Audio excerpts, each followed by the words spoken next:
আসসালামু আলাইকুম। আমি মোহাম্মদ শাকির রহমান, প্রভাষক, হিসাব বিজ্ঞান বিভাগ, রকুনুদ্দিন গাজী ডিগ্রি কলেজ। আজকে আমার ইউটিউব চ্যানেলের ক্লাস সাবজেক্ট হচ্ছে উচ্চ মাধ্যমিক হিসাব বিজ্ঞান প্রথম পত্রের শাখা বোর্ড 2025-এর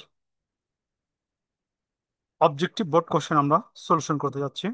তো পড়তেছি কোশ্চেনটা আমরা। হুম। একজন শিক্ষার্থীর জন্য কোন ব্যাংক হিসাব প্রযোজ্য? সঞ্চয়ী সঞ্চয়ী ব্যাংক হিসাব প্রযোজ্য। বিক্রিতপণ্য ব্যয় নির্ণয়ের আহ, বিক্রিতপণ্য ব্যয় নির্ণয়ের সূত্র হচ্ছে 1 2 3 তিনটাই। আর র মিল তৈরির উদ্দেশ্য হচ্ছে হিসাবের গাণিতিক শুদ্ধতা যাচাই করা এবং হিসাব সমূহ সংক্ষিপ্ত করা র মিলের উদ্দেশ্য। নিচের উদ্দীপকটি পড় এবং 4 এবং 5 নম্বর প্রশ্ন উত্তর দাও। পদ্মা এন্টারপ্রাইজ এর হিসাব সংক্রান্ত কিছু তথ্য দেওয়া হলো। বিবরণ 2023-24 মোট লাভ দেওয়া আছে 23-এর 2,10,000 এবং 24 সালে দেওয়া আছে 2,60,000। নিট লাভ 24 সালে 23 সালে দেওয়া আছে 31,500 এবং 24 সালে নিট লাভ মিসিং আছে। ওকে। তো 2024 সালের অফিস ও প্রশাসনিক খরচ দেওয়া আছে 1,77,000 টাকা, অবচয় দেওয়া আছে 7,000 টাকা সহ। বিক্রয় ও বিতরণ খরচ দেওয়া আছে 80,000 টাকা এবং বিবিধ আয় দেওয়া আছে 20,000 টাকা। পদ্মা এন্টারপ্রাইজ 2024 সালের নিট লাভের পরিমাণ নির্ণয় করো। তো আমরা চলে যাই, হ্যাঁ, বোর্ডে।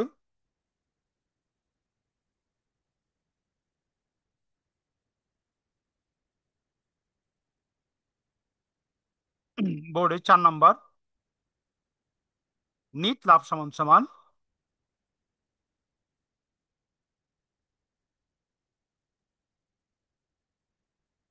হ্যাঁ, নিট লাভ সমান সমান মোট লাভ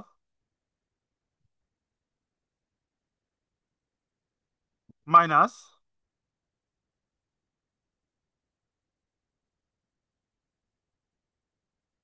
পরিচালন ব্যয় যোগ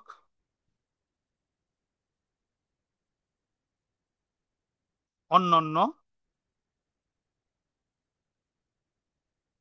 আয়। যদি অন্যান্য ব্যয় থাকে, এই যে অন্যান্য আয়। ওকে। তো এখানে সমান সমান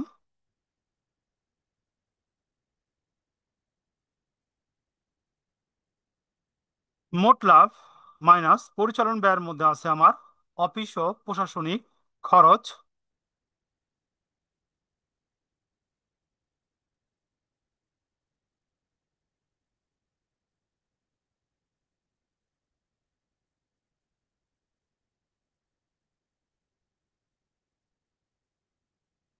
অফিস ও প্রশাসনিক খরচ যোগ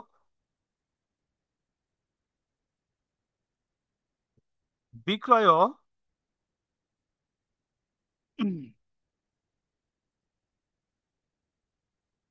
বিতরণ খরচ যোগ বিবিধ আয়। বিবিধ আয় সমান সমান, এখানে আমার মোট লাভ কোশ্চেন দেওয়া আছে 2,60,000 মাইনাস অফিস খরচ দেওয়া আছে 1,77,000 যোগ বিক্রয় আয় দেওয়া আছে কত, প্রশাসনিক উপরে 8,000 টাকা, আর বিবিধ আয় দেওয়া আছে 20,000 টাকা। সবগুলা যোগ বিয়োগ করার পর আমার এখানে রেজাল্ট আসতে আসছে কত, 23,000 টাকা। তো আমার নিট লাভ কত?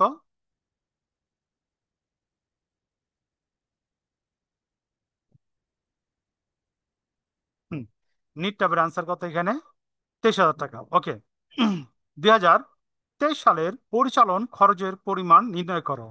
2023 সালের পরিচালন খরচের পরিমাণ নির্ণয় করো।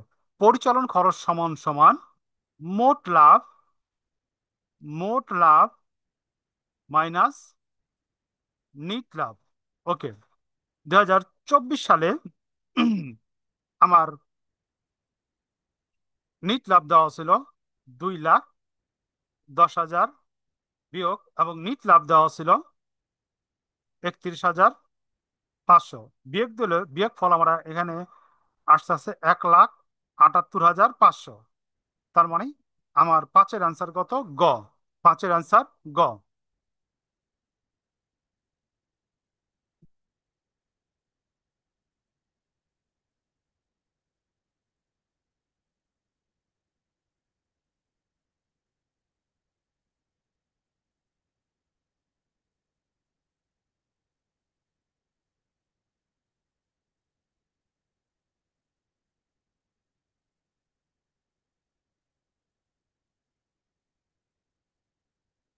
ওকে, আমরা চলে যাই যে পরবর্তী কোশ্চেনে।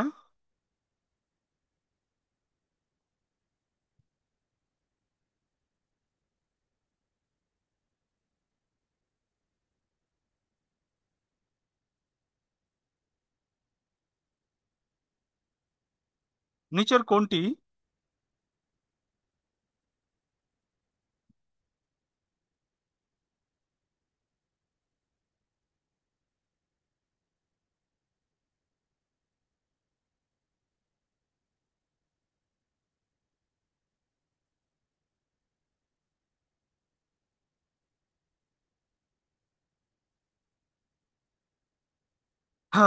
নিচের কোন হিসাব তত্ত্বটি আভ্যন্তরীণ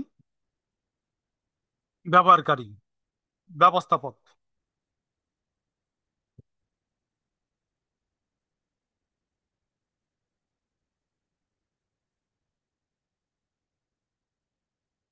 ধারে ক্রয় পণ্য ফেরত প্রদান করা হলে হিসাব সমীকরণে কি পরিবর্তন ঘটবে? এল হ্রাস পাবে এবং ওই হ্রাস পাবে। সাধারণ সঞ্চিতি কোন শ্রেণীর হিসাব? দায় হিসাব।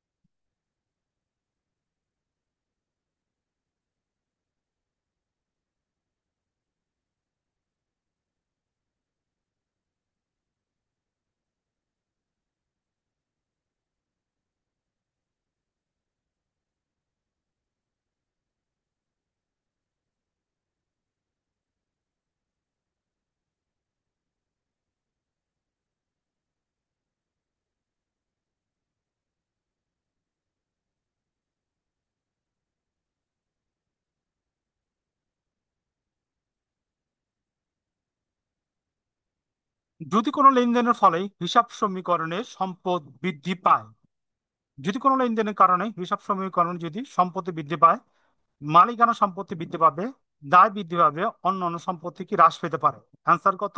গহ। নিচের কোনটি ক্রেতা প্রস্তুত করে? ডেবিট নোট ক্রেতা প্রস্তুত করে।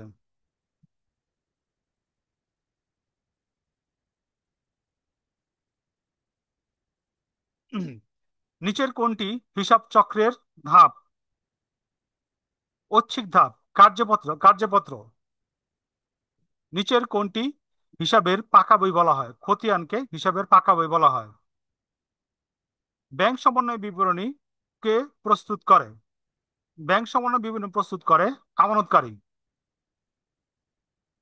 অফিস ব্যবহারের উদ্দেশ্যে আসবাবপত্র ক্রয় ক্রয় হিসাবে ডেবিট করা হলে কোন ধরনের ভুল? এটা হইতেছে নীতিগত ভুল। উত্তোলন কার্যপত্রের কোথায় দেখানো হয়? আহ আর্থিক অবস্থা বিবরণীর ডেবিট পাশে উত্তোলন দেখানো হয়। নিচের উদ্দীপকটি পড়ো, 15 এবং 16 নম্বর প্রশ্নের উত্তর দাও।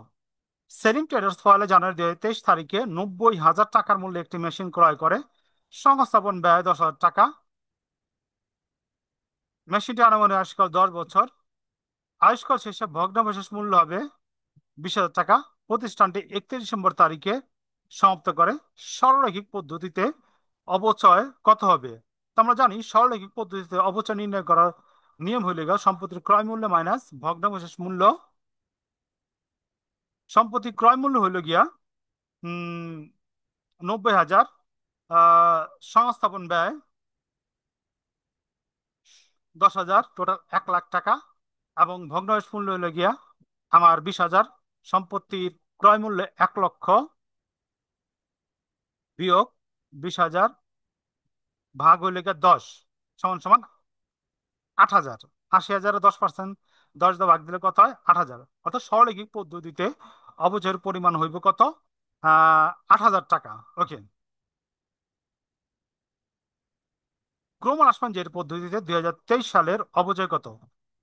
ক্রমণ আসমানজের পদ্ধতিতে 2023 সালের অবচয় হইব। তো একটু আগে আমি দেখি, আচ্ছা আমরা একটু বোর্ডে চলে যাই, হ্যাঁ, এটার জন্য একটু বোর্ডে চলে যাই।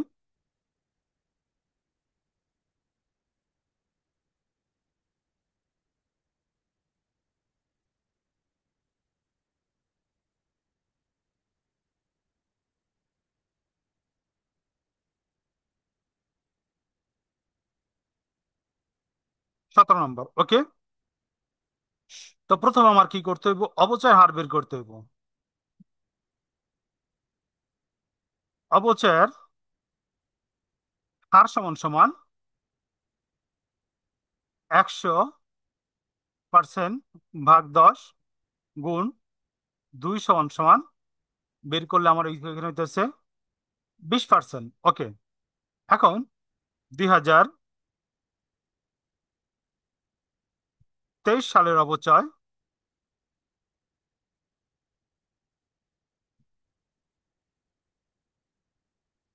অবচয়, আচ্ছা কোশ্চেনটা আমরা একটু পড়ি আবার।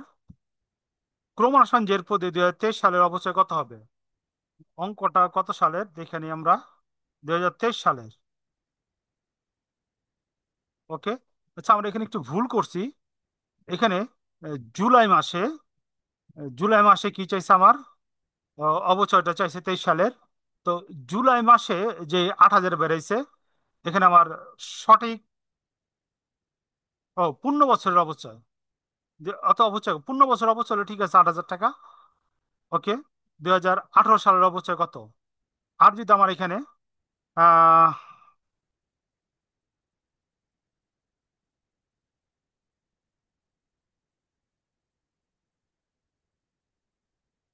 না না, যেহেতু আপনার তারিখ উল্লেখ আছে, যেহেতু আমার তারিখ উল্লেখ আছে এখানে, আমি তো 6 মাসের অবচয় ধরুন, কারণ প্রতিষ্ঠানটা 1 জুলাই তারিখে মেশিন ক্রয় করে এবং হিসাবকাল শেষে 31 তারিখে। তার মানে 16-র সঠিক অ্যান্সার হইবে আমার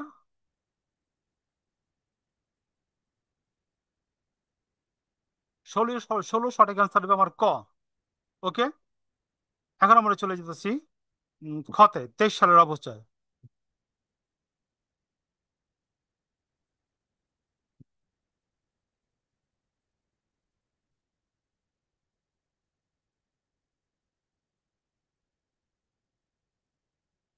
হুম 2023 সালের অবচয় সমান সমান সম্পত্তি ক্রয় মূল্য কত? 90,000 যোগ 10,000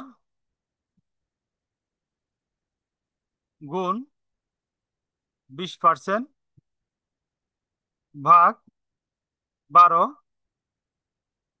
গুণ 6। ক্যালকুলেশন করলে এখানে আমার আসতেছে 20,000 টাকা। 20,000 টাকা ভাগ 12 গুণ 6 সমান সমান কত আসতেছে? এখানে 10,000 টাকা।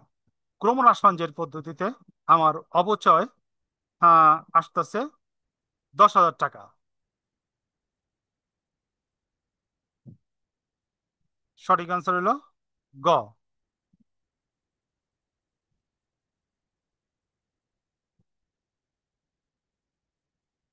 হুম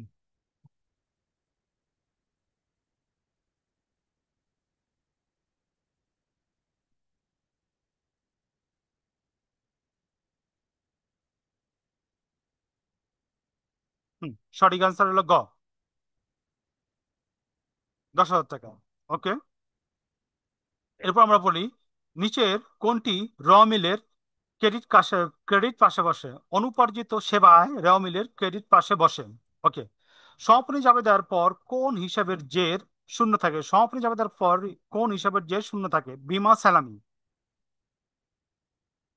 সরৈখিক পদ্ধতিতে ভগ্নাংশ মূল্য আয়ুষ্কাল শেষে শেষ বছরে আহ বিবেচনা করা কোন পদ্ধতিতে বিবেচনা করা হয়? ক্রমহ্রাসমান জের পদ্ধতিতে বিবেচনা করা হয়। রাসেল টেরা 2024 সালের 5 তারিখে, আমার কালিটা আসতেছে না এখানে, এভাবে বলে যাই। রাসেল টেরা 2024 সালের 5 মার্চ তারিখে 810 M30 শর্তে 40,000 টাকার মূল্যে পণ্য 20% বার্তায় ক্রয় করে। তো রাসেল ট্রেডার্স এর 15 তারিখ কত টাকা প্রদান করতে হবে? আচ্ছা, তো এখানে আমরা একটু চলে যাই। রাসেল ট্রেডার্স পণ্য ক্রয় করছে 40,000, 40,000-এর যদি 5% আমরা বাদ দেই, বাদ দেওয়ার পর আসে কত? 30,000 টাকা। যদি 15 তারিখের মধ্যে টাকাটা প্রদান করে, তখন রাসেল ট্রেডার্স কি পাইব? বার্তা পাইব। তার মানে 30,000 টাকার উপরে কি করবো? 4% বার্তা পাইব। 30,000 টাকার যদি 4% বার্তা ধরি আমি, তো আমার বার্তার সাথে কত? 1,200 টাকা। ওকে। 30,000 পাওনার থেকে 1,200 টাকা যদি আমি বাদ দেই, এখানে আমার আসতেছে কত? 28,800 টাকা। 28,800 টাকা। ওকে। রাসেল ট্রেডার্স যদি তার এই এপ্রিল তারিখে কত টাকা প্রদান করবে? কত টাকা প্রদান করবে রাসেল 4 তারিখে? 30,000 টাকা। যদি বার্তা আহ, অর্জন না করে, তখন 40,000 টাকার 25% বাদ দিয়ে যে অ্যামাউন্ট হইব, ওই টাকাটা কি করতে হইব? রাসেল ট্রেডার্স কি করতে হবে? পরিশোধ করতে হবে। তার মানে এখানে উত্তর হইল খ, 30,000 টাকা। সম্পত্তির অবচয় ধার্যের বিবেচ্য বিষয় হচ্ছে সম্পত্তির ক্রয় মূল্য, আনুমানিক আয়ুষ্কাল, ভগ্নাংশ মূল্য। তার মানে 23 আনসার কত? গহ, 1, 2, 3। জামান ট্রেডার্স 1 জুলাই তারিখে অফিসে ব্যবহারের জন্য 15% ব্যাট সহ 6,900 টাকা আসবাবপত্র ক্রয় করে, বহন খরচ বাবদ 1,000 টাকা প্রদান করে, এবং আসবাবপত্র হিসাবে কত টাকা ডেবিট করবে? ওকে। আসবাবপত্র হিসাবে ডেবিট করবে 70,000 টাকা। কারণ সম্পত্তি ক্রয় মূল্য হলো 59,000 টাকা, যোগ 1,000 টাকা, টোটাল 70,000 টাকা কি করবো? জাহানারা ট্রেডার সম্পত্তি হিসাবে ডেবিট করব। 24-এর অ্যান্সার হলে গিয়ে আমার গহ। এরপর আমরা চলে যাচ্ছি 25 এবং 26-এ। পিঙ্কি ট্রেডার্স এর আংশিক রাও মিল এবং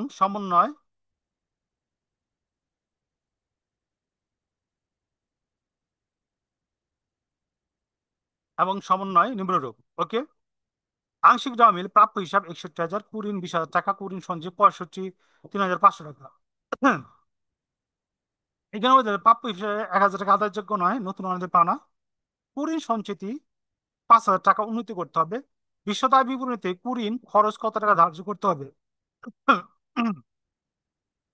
তো এখানে আমরা কুড়িন হইলে গিয়া 2,000 টাকা, যোগ নতুন কুড়িন 1,000 টাকা, যোগ নতুন কুড়িন সঞ্চিতি দেনাদারের উপর থেকে, যেটা আমরা বের করুম, দেনাদারের উপর থেকে নতুন কুড়িন সঞ্চিত আমরা বের করলাম। আচ্ছা, এটা আমরা একটু বোর্ডে চলে যাই। এটা 25 নম্বরের জন্য আমরা একটু বোর্ডে চলে যাই।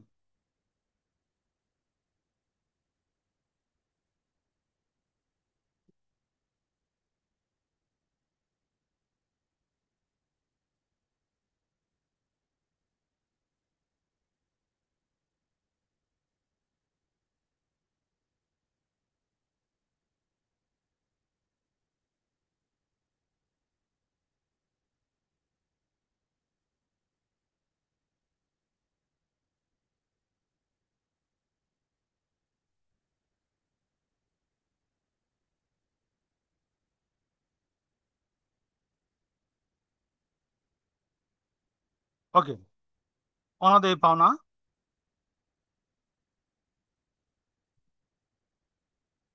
বা কুড়িন যেটা আমরা লিখি কত? 2,000 টাকা, যোগ যেটা সমন্বয় দেওয়া আছে আদায়যোগ্য নয়, নতুন অনাদায়ী পাওনা,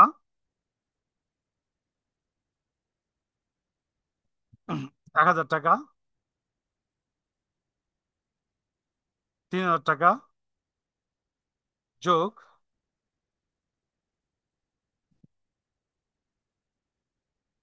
নতুন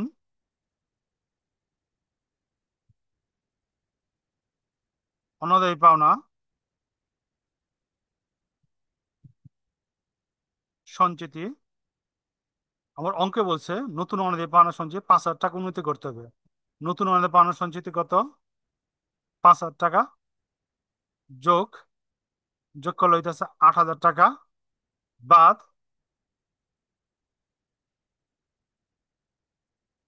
পুরাতন অনাদায়ী পাওনা সঞ্চিতি।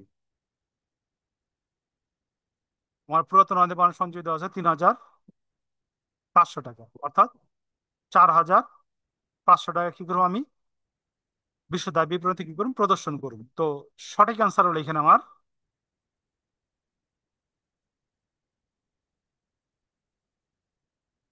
হুম 4,500 টাকা। ওকে। আর্থিক অবস্থা বিবরণীতে প্রাপ্য হিসাব কত হবে? আমার প্রাপ্য হিসাব দেওয়া আছে এখানে 61,000 টাকা। 61,000 থেকে 1,000 টাকা নতুন অনুদান পাওনা বাদ, আর নতুন অনুদান পাওনা সঞ্চয় বাদ গেল 5,000 টাকা। তো আর্থিক অবস্থা বিবরণীতে অনুদান পাওনা পরিশোধন হবে 55,000 টাকা। 61,000 থেকে 1,000 বাদ আর 5,000 বাদ 55,000 টাকা। বাকিতে পণ্য ক্রয় করা হলে বাকিতে পণ্য বাকিতে পণ্য ক্রয় করা হলে মালিকানা সত্ত্ব হ্রাস পায় এবং দায় বৃদ্ধি পায়। অ্যান্সার হলো গ। অগ্রিম খরচ, অগ্রিম খরচ সম্পদ, অগ্রিম খরচ সম্পদ।